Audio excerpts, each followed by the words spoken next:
Hello everyone, welcome to another banner review slash analysis. This time we'll be looking at Legendary Eliwood, and, well, before we start, I should also mention the fact that I'm going to be summoning on this banner tomorrow with about 1,200 orbs. So if you want to tune in, I start streaming around 10 AM EST if things all go according to plan. In case you don't know what 10 AM EST is, well, you can either look it up or just join my Discord. It should be in the description below. I always tag everyone whenever I go live, so there you go. That's your cue. So, moving on to the banner itself. So, here comes Eliwood. You know, I was dreading getting a Korin as a legendary, so seeing this guy instead, pretty nice. Eliwood is by far one of the, actually by far the best lord, at least writing wise, when it comes down to the GBA era, so I was quite looking forward to him. As a matter of fact, if you want my opinion when it comes down to lords of the series, I consider Leaf as the absolute best lord of the series, and then on second place I can't decide between Eliwood or Seliph. I like both of them for very different reasons, and they're both very, very, very well written lords in their own right. Now, moving to the character himself. He comes with a new Durandal. I doubt this Durandal will be passed down to either Braveroy or Eliwood, but if, you know, anyone should be getting the weapon, it should definitely be Braveroy. Eliwood already has his own pref, already has a refined Blazing Durandal and all of it. However, Braveroy is sorely outclassed when it comes down to, you know, Blazing Durandal and everything. There are too many horse unit that just does his job way better. So, yeah. So the weapon itself is basically giving bonus doubler to the highest attack of the team, excluding himself, sadly. But one thing that's good to know is that if you have multiple units with the same attack power, they all actually get bonus doubler.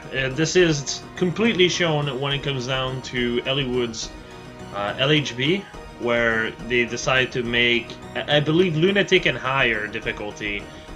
They sync up 4 unit stats to be around the same at 56, I believe, which at least 56 I think is Abyssal. So they all get a huge buff across the board, and you know, on top of that, Vision of Arcadia procs, giving them all 6 attack, 6 def, so they effectively get 12 attack and 12 defense. You can do the same thing. You absolutely can do all the same thing. So, when it comes down to a buffer, he's definitely the strongest buffer of this game, I'd say, just because at the end of the day, he basically buffs 6 attack, 6 def to your highest unit, on top of, you know, the 6 attack, 6 def that the C skill does. Depending on your team, in fact, it might actually completely outclass Attack Def Tactic, because the best thing about Vision of Arcadia, and I believe that's the only buff that works this way outside of openings themselves, buff across the entire map. In other words, it doesn't matter where your units are, doesn't matter if your team comp is all mixed and shit, it doesn't matter. You could be anywhere around the map. If you have several units with the same high attack, they all get 12 attack and 12 defense through this guy. This makes him extremely potent, but also a bit of a problem because he's a wind unit. Before I get to that, I should continue talking about the set.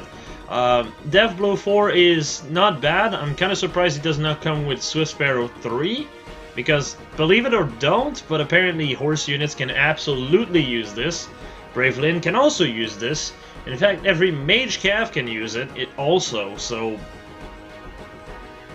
Now you can actually go all speed on Reinhardt without actually ditching your attack stat, which is kind of strange, but the fact that Reinhardt can actually break 40 speed while still retaining quite a bit of attack is strange. This is a strange timeline. But Alright, Death Blow 4 still works. Obviously, if you're going to not go for a high merge, and you actually have the choice between Speed Plus or Attack Plus, despite Attack Plus being a super boon, you want Speed Plus. Now, Attack Plus is better on high merges, as typically is the case with 34 base speed, or 33 for that matter. They prefer to have Attack Plus on higher merges, but on low merge, they are dependent on that Speed Plus. To put it simply, right now, if you get Speed Plus, you have 43 speed with Own Cav. Or, you know, anything buffing your speed, like Ceph, or anything of the sort. So, you know, that's already 43 speed, so you can actually push this up with, say, Fury as your A skill if you want to have a bit more bulk, a bit more attack, and also a bit more speed, or Swift Sparrow if you don't want to recoil, which pushes your speed to 47. 47 is about the number I would say is the sweet spot when it comes down to speed.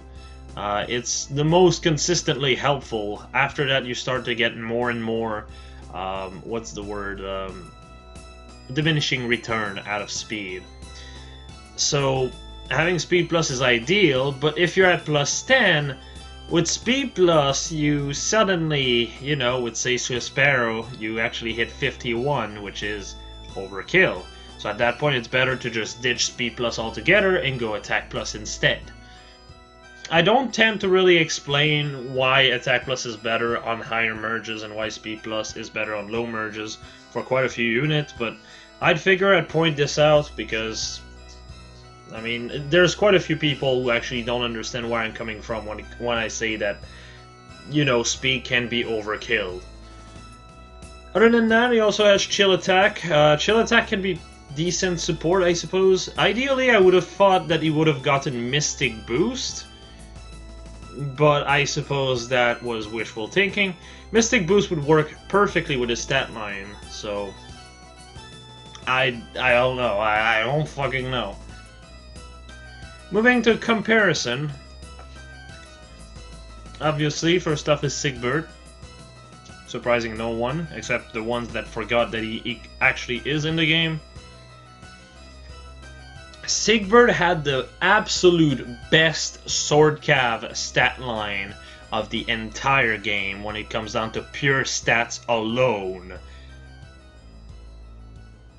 Since his release, no one actually ended up coming even close, pure stat-wise. So, yeah, Eliwood actually power crept this. Same res, 4 less HP, which can be a bit bad, but 2 more defense, and 2 more attack at the cost of 1 speed. Now, there was one thing you have to point out also. Sigbert actually has a pref that gives him Swift Sparrow.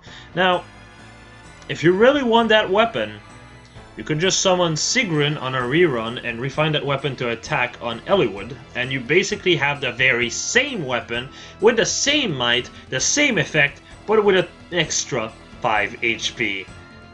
I shit you not. It's just that bad of a pref now. It's literally an obtainable weapon. Wow. So, yeah, his pref basically don't mean shit versus Eliwood. So the fact that Eliwood just straight up have better stats means just completely better than Sigbert whatsoever. Sigbert used to have the gimmick of being able to run Swift Sparrow 4 with the Heavy Blade and essentially be able to use his Death stat and all of that. Or Swift Sparrow 2 plus Sturdy Blow 2, which would be the ideal way to go about him. But, like I said, that niche is kind of gone since the Bright Banner, since, you know, I think it's called Cake Cutter, basically does the same thing as his weapon. As for Rid, the reason why he's here is because Eliwood is a fucking wind legendary. For whatever reason, they decided to make him a wind legendary. A thing Rid also is. So, say you're in my case, do keep in mind this is fairly... I understand this is a unique case, but my Rid is plus 10. Say I would be to plus 10 Eliwood to use him as a cheerleader for, you know, wind. I would not be able to do that. Yes, I would score higher in Arena, but Rid would always take the fucking buffs because the dude has 65 attack unbuffed. Like, what do you want me to do? He's always going to get the buffs, no matter what. Unless I run Life and Death, have bonus, you know, bonus unit and all of that, it's just extremely clunky. I don't understand why he was Wind. Ideally, I would have made him Earth, because at the end of the day, hell, Alm should have been Wind. That just like switching both of them would have worked just as well. The reason why I say this is because Alm doesn't matter, but Eliwood struggles, because if you always buff the second legendary unit, instead of buffing the unit you're meant to buff, which is, you know, your bonus unit, that's kind of bad, you know? Like I said, I know I'm in a very particular situation when it comes down to this, and not everyone will be in this kind of situation. That's completely fine, I completely understand. I just want to point this out though, because some people also have a +10 Rid, and this might actually get in the way. Another thing is that Rid is a better standalone fighter. Eliwood is weird in a way. He has a very, very strong stat line. His Pref and C-Skill are fantastic for buffing, but since his weapon does literally nothing for him, literally can't self-buff him, literally can't do anything to himself, it basically makes him a sitting duck when it comes down to fighting himself. I'm not saying he's completely useless, because as I said, his stat line is really good, but if you're going to use him as a fighter, you're going to ditch his Pref. Straight up. Gyol, which is Rid's Pref, is a lot stronger of a Pref. If you're going to use either of those units as a fighter, your pick should be Rid. Rid is by far one of the strongest legendary units of this game. I'm not joking. I'm not trying to make a bit here. He's actually one of the strongest. A lot of people sleep on him and then sees me using him in AR and then realize, oh, never mind. I've literally just solo entire teams with him, where I would just attack, kill one thing, and enemy phase the entire team on the next phase, killing all of them. That's how stupid Rid is. Okay, so just to give you an idea, the only really hard counter he has is Idun, because Idun negates debuff, and since the debuffs are completely negated in the first place, he doesn't get to double. But Gyol is such a strong gimmick. I would genuinely say Rid is probably one of the best sword unit of this game. You know, literally in the top 5, something that units such as Karlud cannot even boast. Yeah, it's, yeah. Anyway, moving on to builds. Now, the first set is very obvious. Swift Sparrow is there for, you know, extra speed. Now, I've put Swift Sparrow 3 because, obviously, very strong A skill. But if you don't have an outside way to buff your speed, this actually gives you a way to hit 45 speed regardless. Now, if you are +10 and attack plus, Swift Sparrow 3 might be not exactly needed, okay? If you have access to buffs. If you don't have access to buffs, well, it can be a bit iffy. With the Gale Force set, it's better to go with more speed and ensure the fact that you're doubling, even if it's a bit more overkill than going with 8 attack, because at the end of the day, Eliwood does have a fuck ton of attack, and 75 attack tends to one-shot quite a bit of the unit already. As a matter of fact, ideally I would say Steady Strike? Steady Blow would actually be a fairly good A skill there. That way you have an extra 4 speed, which pushes your speed to 48, which is just a smidge above the top, while also providing you 4 more defense. Having more defense allows you to just be able to take less damage, attack, back off, or attack, and fight multiple times, especially with something like Attack Smoke, if you want to actually, you know, make him an all-out fighter with this type of set. So, you know, that's definitely a good option. Speed Res Link can definitely be replaced by Mystic Boost. Do keep that in mind. Speed Res Link is there because that way you have a way to buff your speed and res by 6 on top of Vision of Arcadia doing the attack and def. It's just an extra option. Other than this, there's also Swift Strike that can also work as an A skill that buffs speed and res, which pushes his res to 30. It's not ideal, it's far from ideal, but depending on the support you have, this might actually be just the amount of res you need to be able to take a hit where it matters. It's kind of in the same vein of, my def is really strong already, so I might as well just protect my res instead. Do keep in mind though, if you're going to use him as a fighter, you'll want outside buffs. You'll want Mystic Boost. Those skills are very, very, very helpful. Next is the Bonfire set. Mystic Boost is there because Desperation would ensure that you do not proc Bonfire every fight. However, with Mystic Boost, if you don't kill in one hit, which, you know, can be a struggle at times, that means you're going to get hit. With Heavy Blade, that's another 2 charge when you attack, 1 charge when you take the hit, and then you proc Bonfire the second hit. This allows you to have a lot of bursting potential, and if you're going to use him as a more enemy phase unit, this is a lot stronger.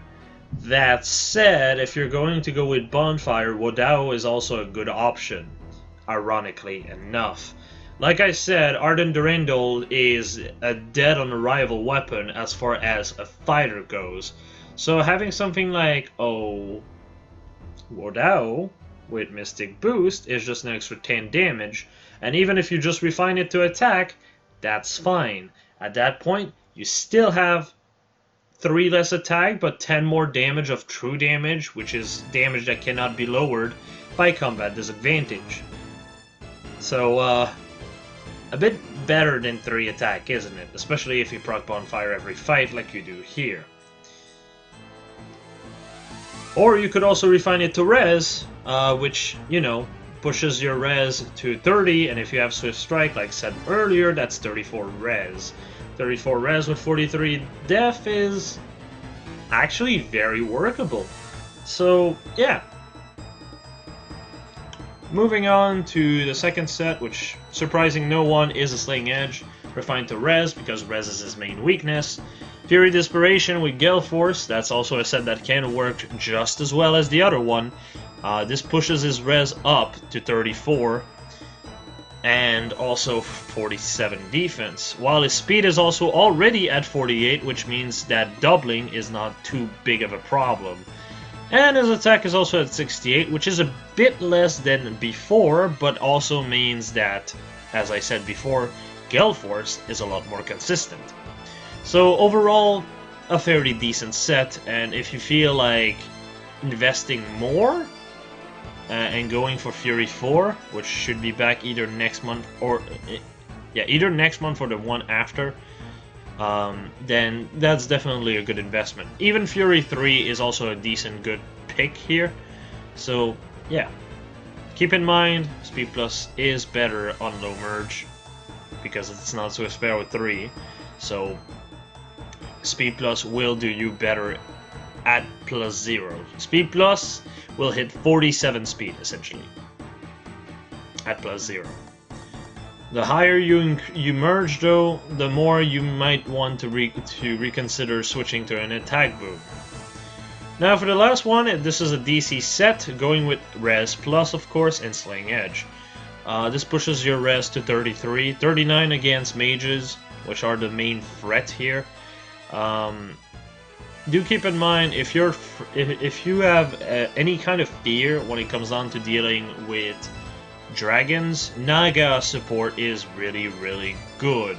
Other than this, Dole Range is there to stop Blade Tomes, which a lot of people completely forget it even exists as a skill.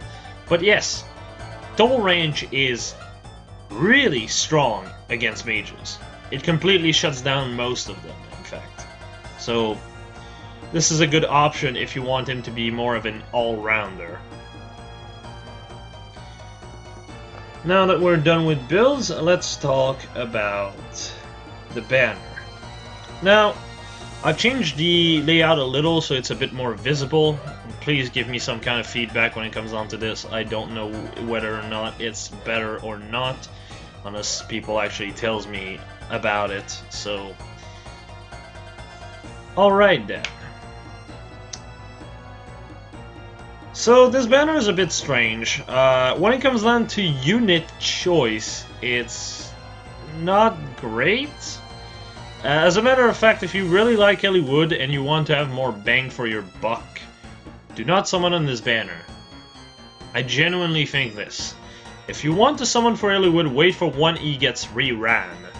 Because, believe it or not, or don't, when it comes down to his rerun, which is in September, Rid, Erica, Eliwood. Those are the red of that banner. That banner is going to be stacked. Rid is, like I said, one of the best legendary legendary unit out there, and Eliwood is a really strong buffer. Erica is okay. She's a decent Gale Force unit, and she does have Black Luna on a 3 cooldown, essentially. Well, Black Luna on a horse, rather, would be the main thing. So it's definitely a better selection than this banner. Personally, I'm summoning on it because I'm going to try to plus 10 Ryoma. My Ryoma is already plus 6, by the way, for all 2 people that are wondering. So, you know, I'm only going for 4 copies. And unless Eliwood is pulling a Naga like last time, with New Year Guntra and all, and just keeps coming home for some reason, I will not try to plus 10 him. Because I already have Red, and I'll have a few copies. I'll probably merge said few copies, but beyond that, I don't think I'll go again. Unless whenever Hellbindi gets reran, he gets reran with Eliwood, in which case I might, because that might actually push me to a certain point where I'm like, well, might as well finish it, but that's unlikely. Anyway, for the banner itself, red is probably the best color. Ryoma is still, to this day, one of the best sword flyers. Elincia is probably the best offensive user, so obviously he lost his spot on that regard, but is still second place. Tied with New Year Guntra, of course. Although New Year Guntra is better overall when it comes down to bulk, as you've seen clearly with mine. I'm probably going to end up making a video showcasing all the units that I've amassed that I really like to use on a video at one point. So if you guys are interested in that, just tell me in the comments, I suppose. I think I'm gonna wait until my second Grell project is at plus 10, currently plus 7. I need a good at least 950 Grails, and that's if they decide to rerun him in August, which by the way, the last rerun happened in August last year. So maybe we'll get an LA Eliwood rerun. That would be pretty dope. But yeah, so Ryoma is definitely a strong unit. Rid is, well, I mean, he has own attack 4. He's fairly unique in the sense that he's a mixed tank, more or less, kind of like his horse self. But the fact that he doesn't have Yole to really push a gimmick makes him a lot worse overall, which is honestly disheartening. I really like this Rid. A lot of the lines he has in the castle and on his character page are actually really interesting. Really makes me like his character and how they decided to develop him. Now, with that said, Eliwood is also fairly solid, but, you know, he's more like a cheerleader than anything, like I said. Still, he can use other weapon than Ardent Durandal, thankfully, so he can definitely work as a unit.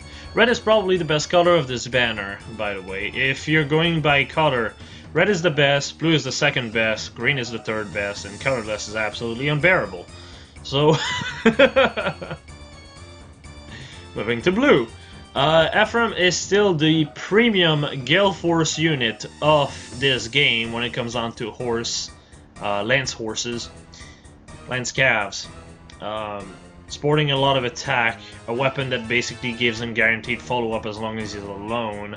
Gyol is overall better because it also blocks follow-up, but Ephraim is a close second when it comes down to Cav Gale Force period. Actually, no, scratch that, he's third place because Yone is actually second place. Yone is deceptively strong. He does block every follow-up on initiation, while Rid can actually block follow-up on, you know, both initiation and defense, making him overall better, period. He is still a overall really strong unit. Lucina has future vision, which makes her obviously still decent to this day. I don't think this is going to ever change, really. Overall, fairly decent unit, but fairly expensive to really build because she really does require sturdy impact or mirror impact to really work as well as she can. Now for Silky is a bit of a strange case. Silky is, as weird as this is to say considering her 19 defense, she's kind of like a Fjorm in the sense that she's kind of almost a jack of all trades. Her stats are spread too thin across the board. However, the fact that her weapon gives her up to, you know, 8 in all stats, typically at least 5 very, very easily, at least with higher merges, makes her really strong. That said, if you don't have merges, you'll find the unit fairly underwhelming. If you have her on high merges, however, double brazen attack def completely seals off her def weakness. 33-35 in bulk is insane. Also the fact that, you know, 40 plus speed, not bad at all. The fact that, you know, the attack will be over 60 very easily, not bad at all either. The HP is probably the weakest part, but yes, like I said, on higher merges she's a lot stronger than on low merges.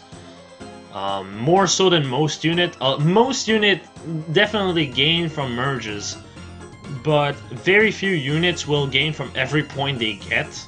Silky is one of them. She is kind of a jack of all trade, because if you don't actually, you know, build her to actually have quite a bit of bulk, which requires typically merges, the 4 HP and 4 defense makes a ton of difference, then hitting Brazen becomes a lot more difficult, and because it is a lot more difficult, you will struggle, and because you will struggle, you will typically die before you'll get to the point where she's going to be very helpful.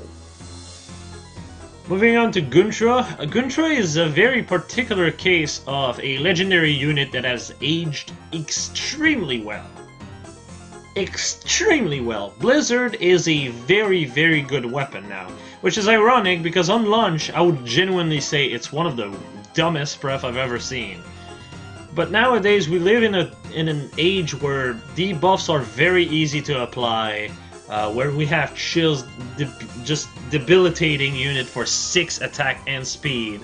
Looking at you, Rid and Goodra, which, you know, are very easy to proc, especially in AR where you have stuff like Panic Mainer, like the schools and everything. And the fact that Goodra has a weird death number, 19 being quite a bit high for a mage cav. Had to this with Fury, had to this with, you know, our B skill debilitating units for 6 attack and death. Had to this with Rid, had to this with Panic, Room. You'll typically be hitting in the 50s with her. She is actually really, really strong, and you don't really realize this until you play AR with her. She is a monster in AR because a lot of time you'll have a lot of debuffs on you. Hell, even in defense, she's pretty fucking strong because you can just have a smoke dagger debuffing, have a unit repoing, and oh look, Goodra gets danced, or Goodra gets to attack you, and you're debuffed across the board. That does spell death in usually. especially with stuff like drawback. Like I said, Blizzard really aged well. Her stat line is also surprisingly decent. Like I said, with Fury and, you know, Fortified Cav, you're already at 28 defense. On a Mage Cav, you're almost already at 30 in defense. Then you run something like Speed Def 2 or Attack Def 2, and you're at 30 defense. That's not bad. Especially if you go HP Def 2. I don't know if that's a seal yet. I don't think so, but once it becomes a seal, that does push her HP even higher. Pushing it to 41 HP with 30 defense makes it really hard to be killed in one go. And, you know, you can still run Desperation with all those debuffs and you'll do very well. She is genuinely really strong now. As for Yone, well, she's basically a bit like Goodra, but she gets a follow-up instead of extra damage. The problem is that Goodra does not need debuff to double. She will double regardless. Goodra can actually break the 50 speed pretty easily. Okay? So, that makes her very easy to use in general. Yone, if she doesn't debuff you, which, you know, depending on the map you're on, if the map is horizontal, you're fucking worthless.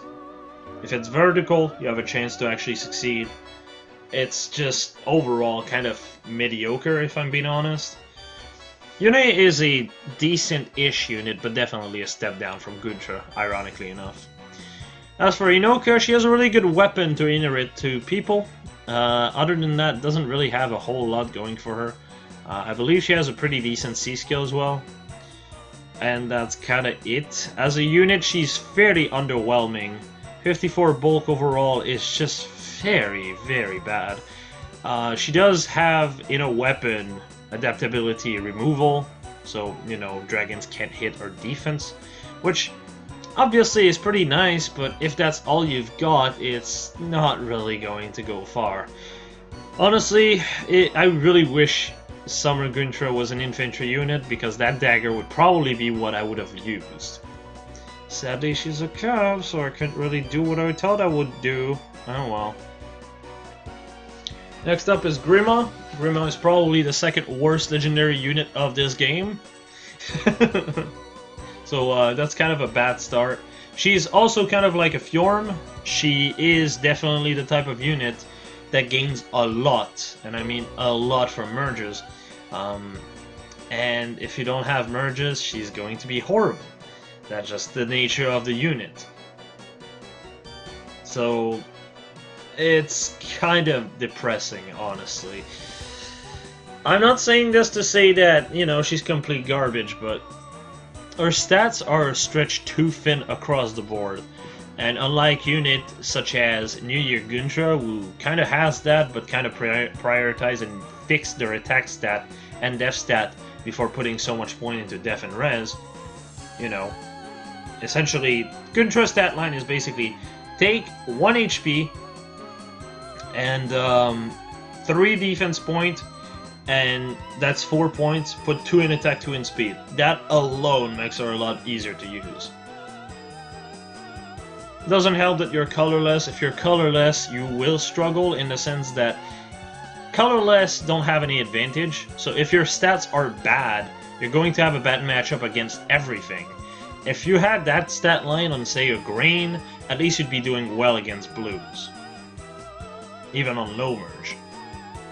So that's kind of, you know, working against her overall. Moving on to Veronica, still part of the Cancer 5 people, I don't know, quintuplet. Veronica is still very annoying to deal with. Milcy Disrupt is a hard counter, but killing Nyla is not really something most people want to do considering how strong of a unit she is. But yeah, Veronica is still very much a dangerous unit. Still, this is the second rerun of her, so, well, the first rerun, I guess, is the second time she shows up. So, I guess she's going to pop up quite a few more times. Bravelyn is probably going to get a 4th time, because colorless seems to be timeless compared to everything else. And last off is Sakura, which I believe has speed opening. Speed opening is fairly solid. More importantly though, she has Grand Scratcher. Grand Scratcher is basically just infantry pulls, but instead of working on all infantry unit with less HP, it works on the highest attack of the team. See it as kind of a pulse opening. That said, it's on a weapon slot, which makes it a lot easier to work with. But yeah, so overall, as you can see, colorless kind of has one good unit. Green has Guntra, that's pretty solid, and decent fodder all around otherwise. Blue has Lucina and Ephraim being pretty good, and Silky being shaky but very workable, as well as, you know, attack sabotage.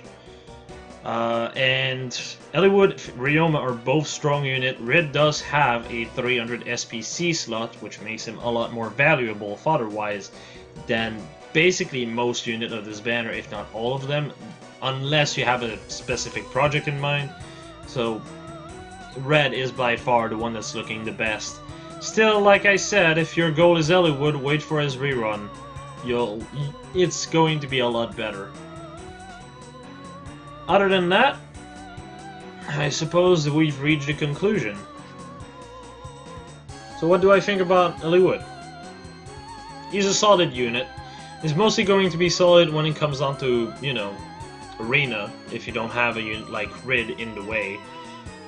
Or just go with a completely different team altogether. Units such as Levitain comboing into Rid, not Rid, but Eliwood, is extremely powerful, and in my case, my plus 10 Levitain is Wind, so I can definitely use them both together pretty well. So, yeah. And with that said, I think I'm going to call it pair, as per usual. Thanks you guys for watching, and, well, don't forget, tomorrow for the summons. I'm gonna see you all tomorrow then. Have a nice one, everyone.